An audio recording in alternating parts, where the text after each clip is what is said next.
Welcome to That Dang Dad. My name is Phil, and I'm about to turn up the dial labeled Heck Yeah. So you may have noticed that I started this channel in order to have something to do while staying up late with my newborn daughter. And you may have also noticed that you have yet to see a picture of her, much less any sort of video footage of her. This is not because I'm ashamed of my daughter. It's also not because my daughter is the name that I gave to the possum that I found in the basement. I call her Starla.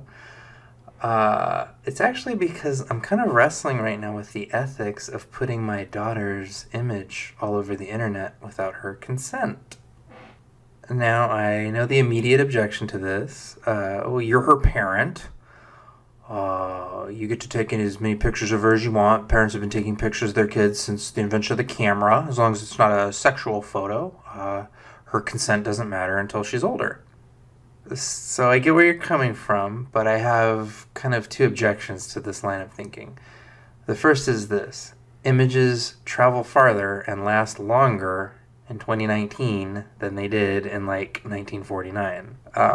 So there are embarrassing pictures of me as a toddler. There's a picture of me sitting backwards naked on a toilet using it all weird, which, what the fuck, why was this taken?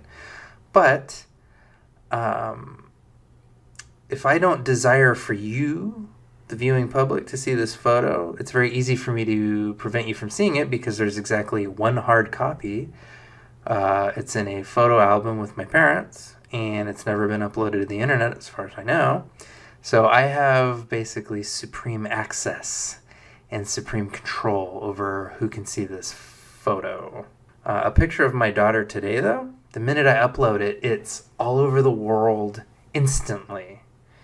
It can be viewed by people in hundreds of countries. It can be viewed by thousands, tens of thousands of people. And I have zero control over who sees it and what they do with it. And my daughter has even less control. So, like, if I upload a photo of Lilith puking all over herself, like, that's it. It's out there. And it's out there forever. You know, if she grows up and she decides that she does not want anybody to see this embarrassing photo of her, too bad. That decision was stripped from her by me.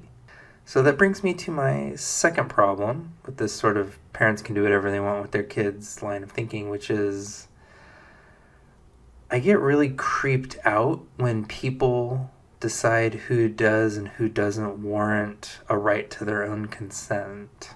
You know, and obviously for children, their consent is always eroded at some level. I mean, we decide what they wear, we decide what they're going to eat, we decide where they're going to live.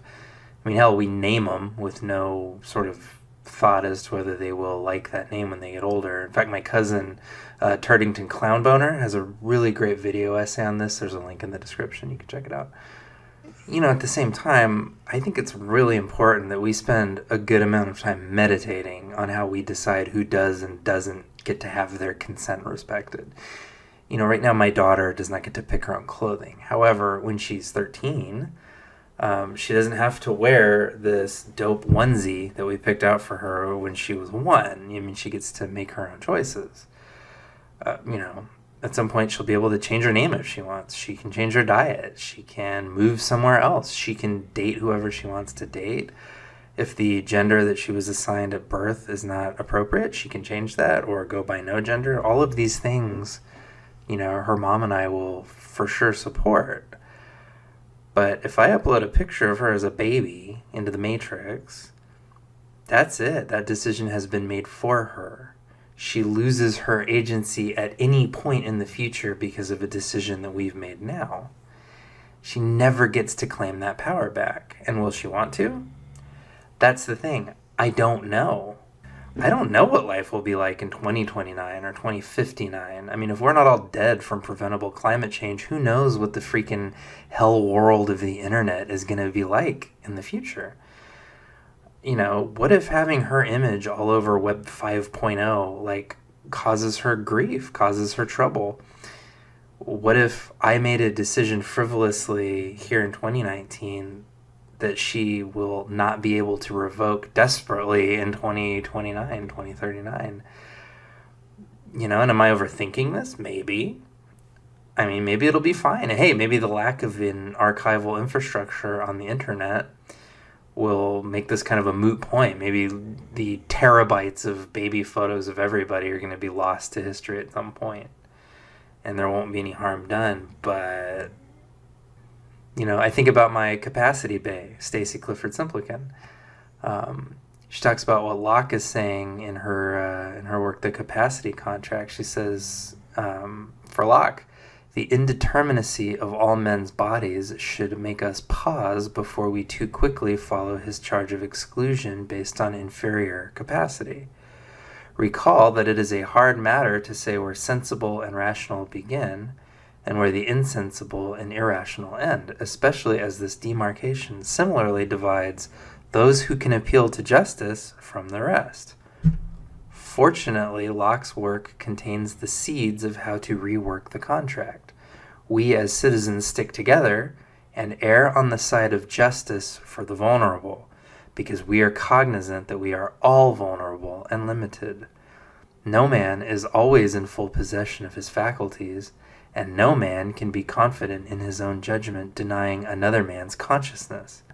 Therefore, if I cannot know definitively, then I should err on the side of solidarity.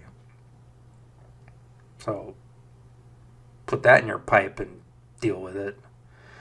So what's your verdict? Am I overthinking this? Is this fine? Should I do it? Should I not do it? Leave me a comment. Let me know what you think. If this hashtag content has met your exacting standards, I believe a like and a subscription would be in order. Hit the bell. I think that does something good for me or for you. Somebody benefits. Somebody must benefit, otherwise it wouldn't be in the UI. Other than that, I just appreciate that you made it all the way to the end. And just appreciate you watching. And I'll see you next time. Sleep tight.